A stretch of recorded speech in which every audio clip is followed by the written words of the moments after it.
Bulletin का आगाज करेंगे। सबसे पहले बात करेंगे वज़ीर-ए-आज़म शहबाज शरीफ की ज़ेर-ए-सदारत काबीना इजलास आज होगा। इजलास में इस्लामाबाद हाई कोर्ट के 6 जजेस के खत और इल्जामात से मुतालिक तहकीकात के लिए कमीशन के क़याम से मुतालिक गौर किया जाएगा।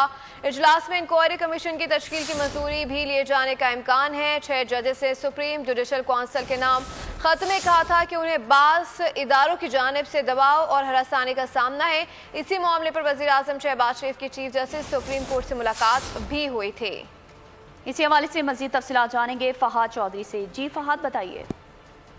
जी देखिए, आज वफाकी काबीना का एक अहम इजलास लाहौर में होगा। वज़ीर-ए-आज़म शहबाज शरीफ वीडियो लिंक के जरिए काबीना इजलास की सदारत करेंगे और इस इजलास में इस्लामाबाद हाई कोर्ट के 6 जजेस की जानिब से जो खत लिखा गया था उस मामले पर गौर किया जाएगा। ज़राए के मुताबिक इस खत की तहकीकात के लिए इंक्वायरी कमीशन की तश्कील की मंजूरी का भी इम्कान है और जो उधर ज़राए के मुताबिक वफाकी हुकूमत की जानिब से इस इंक्वायरी कमीशन के लिए 2 साबिक चीफ जस्टिस साहिबान से राब्ता भी किया गया है। वजीर कानून आजम नज़ीर तारड़ ने जस्टिस रिटायर्ड नासिर उल मुल्क और जस्टिस रिटायर्ड तसद्दुक हुसैन जिलानी से राब्ता किया है और इस हवाले से भी आज काबीना को जो है अपडेट किया जाएगा।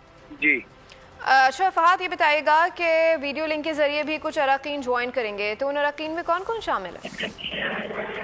जी देखिए, वफाकी काबीना के इजलास में तमाम वफाकी काबीना के अरकान शिरकत करेंगे और वज़ीर-ए-आज़म शहबाज शरीफ चूँकि आज लाहौर में मौजूद हैं तो वो वीडियो लिंक के जरिए सदारत करेंगे और जो दीगर वफाकी वज़रा हैं वो तमाम जो है वो मुख्तलिफ मकामात से वीडियो लिंक के जरिए वफाकी काबीना के इजलास में शरीक होंगे। जी ठीक है, बहुत शुक्रिया फहाद चौधरी, अपडेट कर रहे थे।